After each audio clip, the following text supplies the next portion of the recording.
The biggest blind spot is I have this product or I have this service and you want to hire me because I'm the best at what I do and you're going to be really glad you hired me, right? That sounds good on paper, but that couldn't be more backwards because the reality is everybody thinks that their business is the focus in the universe and it's not. It's the focus in your universe and that's fine as well. It should be, except your clients outcomes are what's going to create the revenues or break the revenues. So you actually need to have your business focus like it's going to facilitate a transaction or it's going to guide them to a solution that they wouldn't otherwise achieve.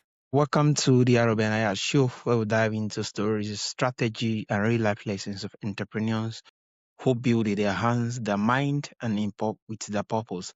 Uh, Today, I'm joined by Brady Helm, a business strategist who have helped owners replace confusion and duct tape solution with clarity and direction. Through his company style, creative, Brady blends strategy, messaging, and what he called business therapy to help leaders see their blind spots, reconnect with their purpose, and build business that actually work the way they need them to be.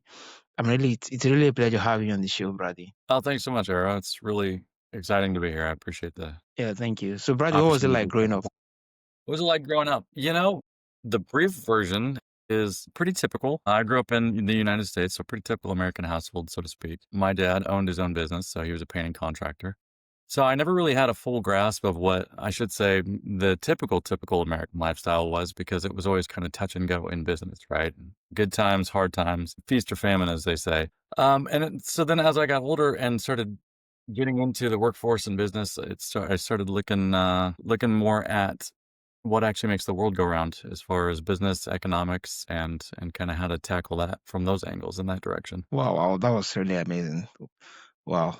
So you focus a lot on clarity. Why do you think many business entrepreneurs struggle to find it? I think that people don't understand the differentiation between their business and what they're doing for their business. So their craft, so to speak, right? If you're an architect or a plumber, you think that's your business. And the reality is that's not your business. That's your product, that's your offer, that's your craft, that's what you do, but it's not the business itself. And so I think a lot of times people misunderstand their vocation for their business and then wonder why it isn't basically growing and running on autopilot, because you may be booking clients, you may be getting jobs, and you may be doing things, but the business isn't working the way you thought. And it's because you don't have clear understanding of your role in the business, your business role in your client's life, and then how your craft fits inside your business in order to make that go the way you want it to, theoretically.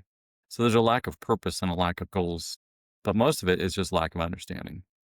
Wow. Lack of understanding. I think this is really a lot, being that a whole lot of those who actually offer services, being that it's a product, they don't know how things fit in. And this is really an amazing perspective. So many business owners are overwhelmed, not because they're lazy, but because they are working hard in the wrong area.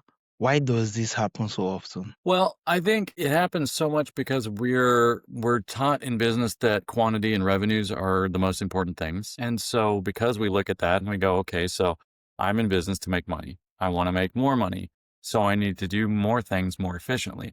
And what we don't stop and look at is what is effective. We need to stop and look at, okay, I can automate or I can become more efficient at doing all of the tasks in my business, but are they effective? Are they actually yielding the results that I want? Or am I just doing the wrong thing faster and more efficiently? And that, I think, is what a lot of business owners run into. So you look at revenues like the goal, and the reality is they're not the goal. Making money in your business isn't actually a goal. Like it's a goal. Like I want my business to be successful and profitable, and that's important. But the profits in your business themselves are not something that are tangible that you can control. But the things that you do in your business that make you effective, make your clients enjoy your service for repeat customers or whatever it is, being the most effective in your business, the byproduct is revenues. You don't create revenues, you create value, and value creates revenues. So revenues are just a scoreboard, keeping track of how well you're implementing your strategy, your understanding, and your execution on what you're actually building in your business. Wow. This is really an amazing way of actually looking at it in a different way, because sometimes our revenue can come in when you're not even doing much values, owing to it can actually blind a whole lot of spots. being that it's just a sign that something is working, but it might not be the right thing. And I think the way you just analyze it, or seeing our business as a product, a whole lot of things can actually get to distract and entrepreneurs, being that the revenue is coming up, and in terms of the values, in terms of customer retention and everything, they might not get it right. And it's just a matter of time, it might actually get to drop. And this is really an amazing way of looking at it. So you have mentioned that you hit burnout and had to rebuild. What did that season actually teach you about purpose and alignment? Yeah. So burnout, when it comes to purpose and alignment, that kind of comes from a little bit of what I touched on earlier is thinking that you have to do more. We're always in this hustle culture. Entrepreneurship has been this word that people have tried to create this mystique around. I'm an entrepreneur, like there's this glamour to it. But the reality is it's really hard. It's not glamorous. And so we have a misconception going into it in the first place that we're going to live this charmed lifestyle that comes with all of the freedoms of owning a business. But the reality is you're probably going to work harder than you did if you just had a job and were working for somebody else. So that's the misconception, I think, is the first problem towards burnout. The second thing is having a misunderstanding, like I said, of what you're actually working for. So doing more, like this hustle culture that I talk about, like, oh, just work more, I don't know if you've ever heard the phrase, I'll sleep when I'm dead. And I Yeah. think that's we've adopted this mantra like it's this badge of honor, like I'll sleep when I'm dead. I'm unhealthy. I am feeling terrible. I hate my business now. I don't want to hear from another client, but hustle harder. I got to be a success. How can you maintain that? You can't. It's not sustainable, right? So you have to have clear goals. You have to understand that there is a balance and you have to build something that fits your lifestyle. And we don't go into entrepreneurship that way. We go into entrepreneurship thinking, well, I'm just going to own a business because I want to be my own boss and I'm going to have all of the freedoms and all of the control over the money. And then when that doesn't happen, it's like something's wrong with me. What's wrong with me? Oh, I just got to work harder because that's what you look and you find the answer. It says, oh, just work harder. Just work harder at what you're doing. So like I said, do more of the wrong things faster and more efficiently, and that'll fix it. But it doesn't. And so we've got misconception, and then we burn out because we're working harder and faster, and so we're doing things in quantity that still aren't serving our purpose and our reality. And then we just hit a wall. We wonder, why am I even doing this? I remember a time in my business where it was actually a different business. And this was a couple decades ago. I hit a wall where I went, okay, so I'm making a lot more money than I used to. My bills are getting paid. Great. My bank account's not necessarily growing. I'm working a lot more hours and I don't have the freedom that I thought was going to come with this lifestyle. Right. So I hit this wall going, why am I even doing this? What purpose does this serve? Because I was totally missing the fundamentals of everything that I believe you need to build into a business and the understanding to keep you going when things get tough. I'm not saying that things shouldn't be tough. So to your question of how do you build back from burnout, right? Because burnout looks different for a lot of different people, but I call it hitting the wall. And once you kind of hit the wall and go, why am I doing this? What am I doing? Why does this even matter? That's a sure sign that you're probably already burnt out. Okay, so what does it look like to build back from that? Well, you got to clear out all of the noise. The internet is full of all of the should do's, right? Everything that you should be doing in your business, everything that you should be doing in your life. The idea that the only way to fix it is to wake up at 4:30 a.m. and work out for an hour and a half, and then you take your ice bath, and then you take then you eat your incredibly healthy breakfast, and then you spend the first 5 hours of your day doing this really hard routine. That's just more hustle culture, right? Don't look at what somebody else says you should do for your life. Look at what you actually want to create for your life. Decide that if your goals are aligned with the life and the feeling you want to have and the experience you want to live match. And if that matches, then say, okay, what is the vehicle that's going to get me there? That's the business, right? The business is, how do I set it up? What is it going to operate? How's it going to look, right? And what's the fuel we put into that business? That's your craft. That's what you decide to do, right? So if I'm a business strategist, then I need to put that fuel inside my business to make it go.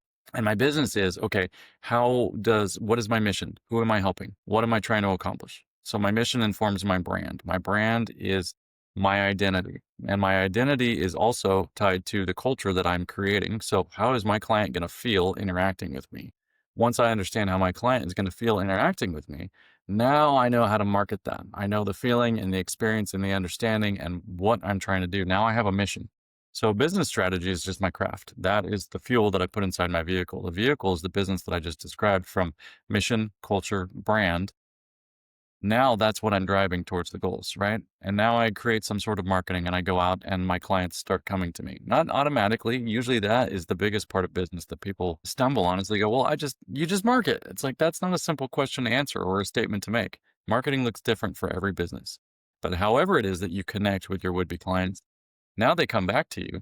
That's when your brand, your identity, your promise that you made, you said, I'm going to do this thing. This is how I show up, has to activate.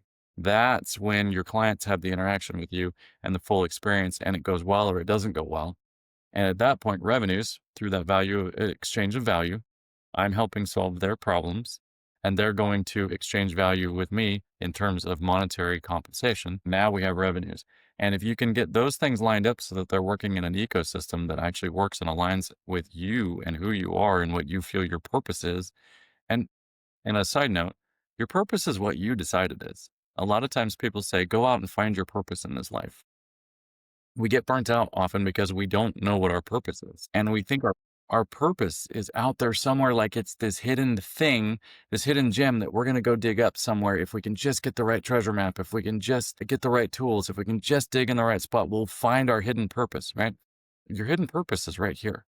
And you get to decide what that is. And once you decide what that is, then fuel that, take care of that, nurture that, cultivate that, grow that with the understanding and the frameworks of the business that you're trying to create. If the two mesh up, maybe it's your personal life, maybe it's not even a business at all, but put the two together. I call it the spark. The spark is inside of you. So once you figure out what that spark is, what truly connects and resonates with you, then put it into whatever you're doing. And make sure that whatever you're doing is built to protect and nurture and cultivate that spark. But in turn, that spark is going to turn into a fire that fuels the situation and grows and runs your business or runs your purpose or runs your goals that you're trying to accomplish. And that way it works with you and not against you, because otherwise you just burn out at that Yeah, point. wow, amazing. This is really, really robust. I think it's the fact that um it there's really a whole lot to actually unpack from what you just said, especially when it comes to purpose, when it comes to why people do what they do and how they should actually more like set their business, not just from the perspective of the analogy you just make reference earlier on that, yeah, I'll just keep working till I die,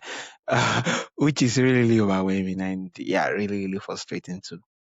So, from your opinion, when do you think one entrepreneur should actually sit down to actually consider their missions, their culture, and their brand? Because a whole lot of entrepreneurs who actually dive into entrepreneurship dive into it the fact that they want to be independent, they want to make their own money.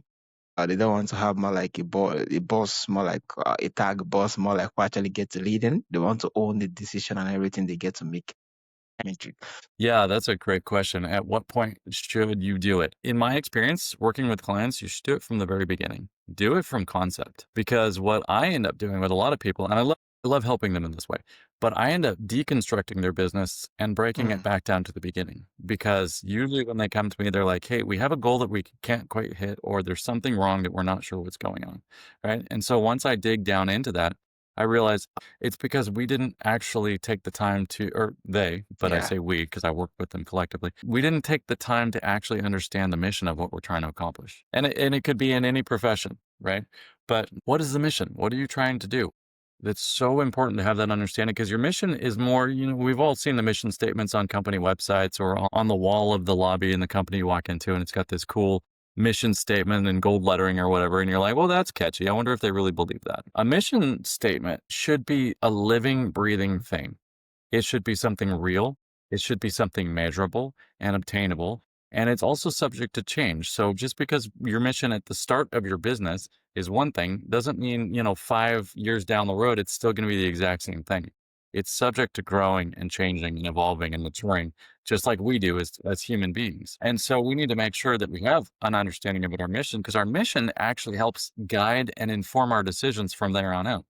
If you understand what you're doing and why you're doing it and how you want to do it, then the rest of the decisions don't necessarily get easier, but they're better informed. So what kind of a brand do we want to create? Well, what identity are we going to build around the mission that we've decided to take on? That's your brand. A lot of times people get hung up on the branding because they say, well, it's our name and it's our logo and our colors. No, it's not. Those are just visual elements of your brand because, we all need a logo, we all need a name, we all need something to be recognized by, right? And those things are important, but we mistake thinking that those are the entire picture of building our business. They're not. How it feels to interact with you is your brand. The experience that I'm going to have if I buy your product or hire you for a service. And you may be in the same field as several other people, right? But how you show up, you interact, how you facilitate the transaction and how it feels to work with you, that's your brand. Take the company Coca-Cola, for instance, right? Everybody's you familiar Yeah, with Coca-Cola? Yeah, everybody universally is pretty yeah, familiar with Coca-Cola, right? They don't talk about their product much at all. What they do when you see their ads is they talk about the feeling of it. They're known as the feel good cola. They're the feel good company, right? They don't talk about how they rival Pepsi and how their cola tastes so much better than Pepsi Cola. It doesn't matter. They don't even talk about any of that. What do you see? You see people smiling, you see people laughing, people having fun, enjoying a Coke on the beach or whatever. So they understand the ideal that your brand is what it feels like to interact with you. So if you chart that out, what do I want my company to feel like, both internally and externally? So the culture is how do we build this to feel like we want it to internally? Maybe I'm a solopreneur, but down the road, I want to have employees. By year 3, I'm going to have X amount of employees. What kind of culture am I going to build? And that's really important to understand that. And then that the flip side of that is your brand on the external. So brand is external, culture is internal, but it's all informed by the mission. So to answer your question and try to keep it more brief, right from the wow, beginning, try to get it the best understanding you can into what you're building and why you're building it and how you want to build it from step one. If I had done that, I could have saved yeah, myself a lot of heartache and a lot of burnout if I was able to look ahead and say, what am I actually trying to accomplish? What is my mission? And what is the mission of what I'm trying to do as a profession and how I want to build my business? You're not going to get it all right, but you're going to give yourself a lot better odds to actually accomplish what you set yeah. out to So true, so accomplish. true. I think if you even started out, though you might not have all the answers, but at least it will sharpen your perception on what you could do different and make you to review things again with time compared to if you don't have any idea of, yeah, just more like just entering in before figuring out anything. So what are some common or blind spots you have seen when it comes to brand messaging and communication? Brand messaging and communication. One of the biggest blind spots is companies talking about themselves more than talking to their clients. So the biggest blind spot is I have this product or I have this service and you want to hire me because I'm the best at what I do and you're going to be really glad you hired me, right? That sounds good on paper, but that couldn't be more backwards because the reality is everybody thinks that their business is the focus in the universe and it's not, right? It's the focus in your universe, and that's fine, as well it should be, except your clients' outcomes are what's going to create the revenues or break the revenues. So you actually need to have your business focus like it's going to facilitate a transaction or it's going to guide them to a solution that they wouldn't otherwise achieve, right? Either way, you're focused on them. And if you focus on them, the experience they're going to have and the transformative outcomes they're going to get from your business, then you've actually got better odds for messaging and positioning. So I put it this way. Rather than saying, we do this, we're the best, hire us, we say, hey, do you have these needs? Are you a person that needs this, this, and this? If so, we can provide a solution for that. Wow. You talk about them first. You empathize. One of the biggest blind spots is a lack of empathy. Empathy in marketing and empathy in sales go overlooked even to this day like you would not believe. That's one of the biggest blind spots I've ever seen. So if you can look at things through a lens of empathy and go, how is my client seeing this? How does my client see the world? What are they out there looking for? How can I communicate with them in a way that they are going to be able to relate to? If you can do that, you're going to have much better chances for success than saying, I'm the best. This is what I do. Hire me. I'm number one. I rank the first on Google. It doesn't matter. Everybody's trying for that spot. And the moment you say, I'm the best in my field, you become like Yeah, everybody else and it just turns yeah, into noise. yeah. So true, so true. And so, Yeah, yeah, it's not about saying how good, it's about talking about your clients and how you can help them amazing. meet their need. Yeah, amazing, amazing. Thanks for that, Brady. A lot of our young people, young entrepreneurs struggle with choosing a niche. What will you say for someone who doesn't have enough experience or data yet? I love this. I love this. In fact, I'm actually just coming to this understanding recently in my life because I've heard for nearly decades, you got to niche down, you got to Yeah, niche down, you got to niche down. And I fought it for a long time because I went, okay, well, if you niche down, how are you supposed to know what to do? How do you pick the right niche right out of the gate? And then, because everybody says, go an inch deep and an inch wide and a mile deep. And so I used to fight that. I used to say, no, I'd rather go an inch deep and a mile wide because I'm going to cast a much wider net and catch as much as I can. And depending on the profession, that may or may not work. I've had some success with it in the past, but I also don't advise it. I think there's a middle ground there. And so somebody that doesn't have a lot of experience trying to find their niche, the first question I'm going to ask is, what are you interested in? What genuinely interests you? Because it goes back to that thing I was talking about, finding your purpose. There's a spark. There's something inside of you that you are interested in, right? And so most of the time we get into some sort of business because we're like, well, this is going to be the most profitable. So I'll just do this. Okay, well, that's not the right recipe. There's merit to that, but only if it interests you. If it doesn't interest you, you're not gonna be able to sustain it. And if you can't sustain it, I don't care how niche down you are and how successful that niche is, eventually you're gonna be looking for something else to do. Wow. So somebody that doesn't have a lot of experience, they need to stop, sit down, even with a pen and paper, and forget about business for a second and say, what interests me? What am I naturally inclined to? What am I excited about? What excites me? What things, get me up in the morning? And if you can answer all of just brain dump it onto a page and answer those questions. Thank you so much for your explanation on each down, being that for those who doesn't actually more like have experience and data, what would they know that actually get to interested in if they did actually more like test some things out to be able to kind of looking back to see that, okay, that really interests me, and then focus on those particular things compared to if you don't have any basis, it's going to be a particular question. You just be thinking about it and still couldn't make any concrete decision, being that you have not laid hands on many things. Yeah. How can entrepreneur distinguish between evolving and simply rebranding the same pattern? Yes, that is an excellent question. I don't get that a lot. So evolving, you see a need for change and you adapt to it, right? You either see a change in your market or a change in your clients' needs or a change in your own personal and company needs, right? Evolving is for a reason. Just like as human beings, we grow and evolve, and you don't have the same shoe size when you're a kid as you do when you're an adult, right? And so if you're always trying to fit your foot into that little shoe, it's not going to work. And so rebranding would be like taking that same shoe and be like, well, we're just going to make it a different color, right? We're gonna change some things on the outside of this and say, hey, this shoe's I still like this shoe. So I'm just going to make it look better, but you still don't fit, right? The idea you are actually supposed to grow and evolve and change and outgrow things. If things are working, then I would be very cautious about rebranding for rebranding's sake, because sometimes we do these things because we get restless and there's not actually a need, and it's not a need driven change. So rebranding the same patterns is also the idea that something doesn't work and we're just gonna spice it up. We're gonna make our visuals look good. We're gonna change our colors. But we don't do anything to change the way we operate. We don't do anything to change the value we bring to our clients. We don't do anything to change even our messaging. We don't take a look back at the core foundations of our mission and say, does this still align? Because if your mission hasn't changed, but something's not working, that's where I would start. And that needs to, again, just like you're not necessarily starting from scratch, but just like when we were Yeah. starting from scratch, if you take a look at your mission and say, does this still align? If this doesn't still align, we need to update the mission. Once we've updated the mission to make sure that it actually aligns with what we're trying to accomplish and what we need to do, be it external or internal, then you can look at the brand and go, okay, so the brand needs updated too, because our core values have changed. Our core values have grown. They've evolved. Our decision-making process is different. Desired outcomes are slightly different. We need to do something to change that experience to make sure that that reflects what we're doing.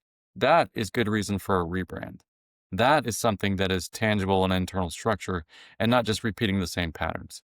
Because if you don't update the mission, you don't update your values, you don't update your core culture and what you're actually trying to do, because all of those things are internal and then they get translated to the external world, which is what affects your clients. If we're not changing any of those things, then there's not a whole lot of reason other than just for updating's sake to change the branding. And so you need to really make sure that whatever you're doing has a purpose, for a purpose, and a transformative Wow, outcome. amazing. Thanks a whole lot for that particular insight. So if you could leave our entrepreneur with a guiding questions to help them find clarity, what will it be? I think it would go back to kind of the niche question, because we think that once we've gotten going that we're past that point, but it would be, what resonates with you? What's authentic to you and why? If you can answer those questions, then you can take that passion and that spark and you can put it inside any business that you've decided to do. And you're likely going to have pretty good success doing that, because you're going to be able to connect authentically with yourself. And if you can do that, then you can connect authentically with your clients and convey the value you're trying to bring to their experience. So it would be what connects authentically with you and what purpose are you trying to bring into this world? What purpose, what resonates with you, and what's authentic, and why. And also, I actually want to actually more like add this to especially more like for those young entrepreneurs who are just starting out and they have two perspectives in respect of niche, and it seems the two of them look as though it's a bit similar, and they're thinking of whether they should dive into the both of them. What should be the primary motivation on which needs to choose? Because sometimes the one that get to interest them might not bring the whole lot of revenue compared to the other.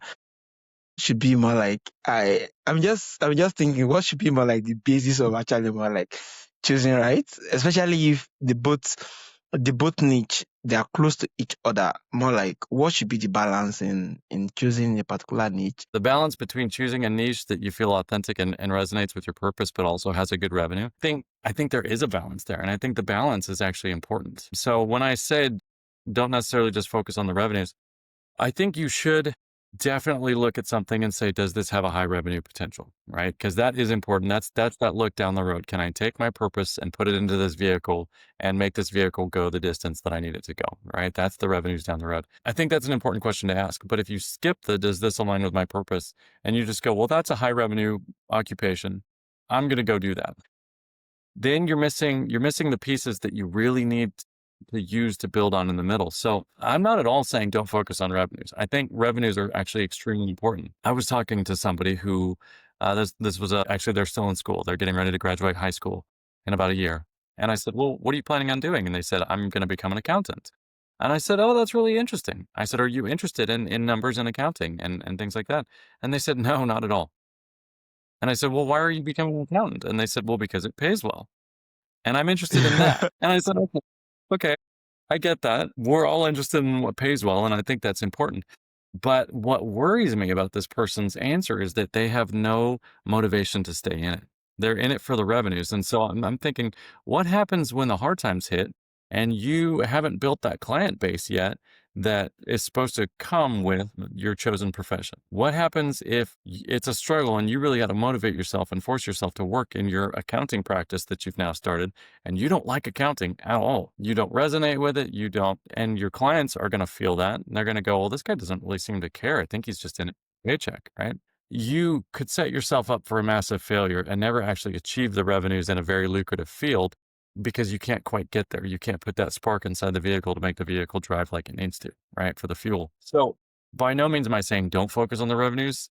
I think you should. I've had some early career paths that were not lucrative. And though I learned a lot and I gained great experience, I also look at that and go, okay, there's a lot I could have accomplished from a revenue standpoint that I wasn't aware was so important. So it's such a balance. You got to connect your purpose and what's profitable.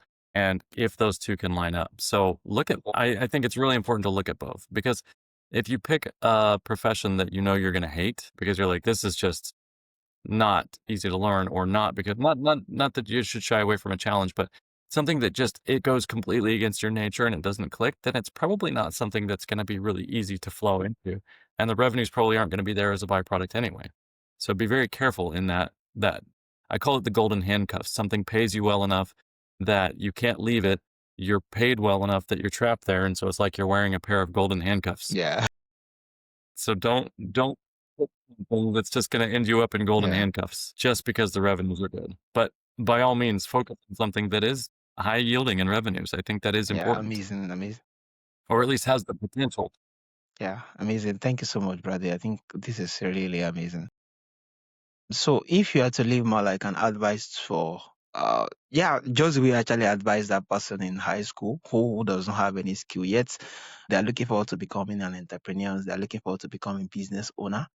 What would be your advice to them? Use your imagination. Look ahead. Think about where you want to be in 20 years, which is really hard to do when you're young and just coming out of high school. But look ahead. Try to look ahead and imagine yourself. Just like I said, it's kind of like that assignment of write it all down. What do you want to be in 20 years? Who do you want to be in 20 years? What kind of financial position do you want to be in 20 years, right? As best as you can, these guesses, just make these guesses, right? And then look at that and try to work backwards. And so now you've set this goal. And so you try to look backwards and say, okay, how can I work backwards to where I am right now? And based on what my interests are, what is important to me, the lifestyle I want to live, the person I want to be, what step do I need to take right now towards investigating, right? Because you're probably not going to hit the profession right out of the gate. But if you can approach it with a sense of purpose and ask yourself the question, what am I trying to build? Then you can start to inform your next steps. You can look at that 20-year self, that 20 years down the road self and say, okay, does this job that doesn't teach me any of the skills that are going to be anything, is that a next step for me? No. Okay. Does this job that teaches me the skills that I need to learn towards the idea of entrepreneurship, is that going to serve me? Yes, maybe I start there because you got Yeah. to start somewhere, and usually it's working for somebody else at the time. Money, you need money to pay your bills and to pay for your education and to do whatever you're going to do to invest in yourself and in your future. So if you can ask yourself the question, what do I want to build and why? You can ask yourself those two first questions. And if you can answer those, even if they're just guesses, then you're going to be able to come up with a how. And so I call it my what, why, and how framework. What am I trying to do? Why am I trying to do it? Okay, if I can answer these first two questions, then there's pretty good odds that I'm going to be able to Yeah. figure out how to do it. If I know why I'm doing the first two, what I'm doing and why I'm Yeah. doing, then you figure out how. So that would be my advice to somebody that wants to launch into entrepreneurship is ask yourself those first two questions. And then the third question of how is going to be answered along the way. That's the journey that you start walking on, and be very purposeful about what you're Thank you building. so much, brother. It's really been amazing having this conversation. So, brother, if my audience is going to connect with you or reach out to you and do business with you, what is the best platform to do this? Yeah, you can actually reach me on my website, Styra Creative. That's STYRE creative.com. And you can also shoot me an email directly, brady@styracreative.com. You can also find me on LinkedIn. And yeah, I would love to connect. The best way to reach out to me is literally usually just an email or DM me via LinkedIn and set up. Brother Yao, thank you so much for the honest and insightful conversation. Your approach to clarity, alignment, and purpose is something every entrepreneur, especially those feeling overwhelmed, need to hear. For those listening, you can learn more about Bradley and his work through the link that's going to be on the show notes. Thanks again for joining us on the Aro Benaiah Show. Keep building with clarity, keep growing with purpose, and see you in the next episode. Once again, it's really, really a pleasure having you on the show, Bradley. Thanks so much, Aro.